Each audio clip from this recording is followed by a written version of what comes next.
The universe appears to be 13.8 billion years old. Earth is like 4.5 billion years old. In another 500 million years or so, the sun will expand and probably evaporate the oceans and make life impossible on Earth, which means that if it had taken consciousness 10% longer to evolve, it would never have evolved at all. Just 10% longer. And I wonder how many dead one-planet civilizations there are out there in the cosmos that never made it to the other planet and ultimately extinguished themselves or were destroyed by external factors. Probably a few.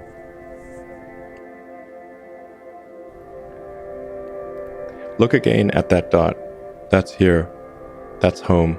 That's us. On it, everyone you love, everyone you know, everyone you've ever heard of, every human being who ever was, lived out their lives. The aggregate of our joy and suffering, thousands of confident religions, ideologies, and economic doctrines, every hunter and forager, every hero and coward, every creator and destroyer of civilization, every king and peasant, every young couple in love, every mother and father, hopeful child, inventor and explorer, every teacher of morals, every corrupt politician, every superstar, every supreme leader, every saint and sinner in the history of our species lived there, on a mote of dust suspended in a sunbeam. Our planet is a lonely speck in the great enveloping cosmic dark. In our obscurity, in all this vastness, there is no hint that help will come from elsewhere to save us from ourselves. The Earth is the only world known so far to harbor life. There is nowhere else, at least in the near future, to which our species could migrate. This is not true. There are really two fundamental paths. History is going to bifurcate along two directions. One path is we stay on Earth forever, and then there will be some eventual extinction event. I don't have an immediate doomsday prophecy, but it's eventually, history suggests there will be some doomsday event. The alternative is to become a spacefaring civilization and a multi-planet species, which I hope you would agree that is the right way to go. Should be concerned about demographic implosion. So if you look at countries like Japan, most of Europe, China, and you look at the birth rate in a lot of those places is only at about half of the sustaining rate. When you have an inverted demographic pyramid, so if you look at the pyramid and you've got age striation, 60-year-olds, 50-year-olds, 40-year-olds, 20-year-olds, like sort of a demographic pyramid. Right. And in some countries, it's like an upside-down pyramid, so it'll sort of fall over. It will not stand.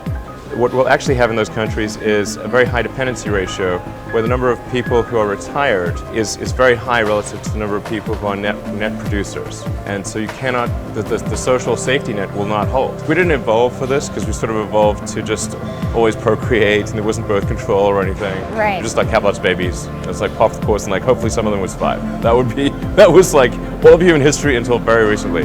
And now it's you've got cases like Japan where adult diapers outsell baby diapers. Europe's in a similar situation. China's headed the same way because they've had the one-child policy, and then even though they've relieved the one-child policy, the social norm has become to have an average of one kid. So even when they relieved that requirement, it didn't change. You can imagine, like people sometimes say, well, what about immigration? It's like, okay, look, there's 1.5 billion people in China. Where is China going to get 700 million new people? Okay, that's like 3 Indonesias. It's like, it doesn't work. And the full gravity of this is not well understood, but will become a severe issue in the next few decades. So civilization here on Earth could end with a bang or a whimper. But it could also be like a whole series of things. Like what killed the dinosaurs? Well, right. It wasn't just one thing, Right. There was like a whole bunch of things happened in a row. They could have taken any one of those things. They had like 3 things happen, and no dinosaurs. If the species is going to survive, we kind of have to escape. It's mostly about the species. I mean, there have been some real doozies of massive meteors and super volcanoes, and the continents moved all over the place, and Earth's been a snowball and super hot. If you read like the geological history of Earth, it's like very long and complicated. And then there have been so many extinction events, not like just a few. Galactic timescale, even with sublight travel, you could absolutely colonize the whole galaxy, even some of the neighboring galaxies. Could you colonize the galaxy in a million years? Absolutely, the entire galaxy. Why do we need to build a city on Mars with 1 million people on it? Yeah, I think it's important to have a future that is inspiring and appealing. I mean, I just think that there have to be reasons that you get up in the morning and you want to live. Like, why do you want to live? What's the point? What inspires you? What do you love about the future? And if we're not out there, if the future does not include being out there among the stars and being a multi-planet species, I find that it's incredibly depressing if that's not the future that we're going to have. If you look at the progress in space, in 1969 we were able to send somebody to the moon. 1969. Then we had the space shuttle. The space shuttle could only take people to low Earth orbit.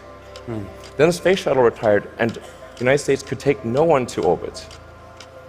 So that's the trend. The trend is like down to nothing. This is not.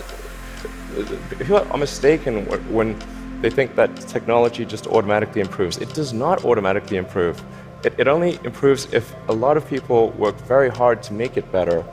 And actually, it will, I think, by itself degrade, actually. You look at great civilizations like ancient Egypt, and they were able to make the pyramids, and they forgot how to do that. And the Romans, they built these incredible aqueducts. They forgot how to do it. Do you think there is a meaning to life? Well, I think arguably the meaning of life is to understand the nature of the universe and figure out what the meaning of life is. So, like I said, I think we don't quite know the right questions to ask.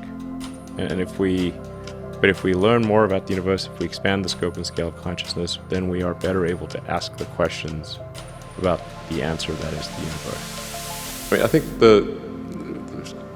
being a multi-planet species and being out there among the stars is important for the long-term survival of humanity. And that's one reason, kind of like life insurance for life collectively, life as we know it.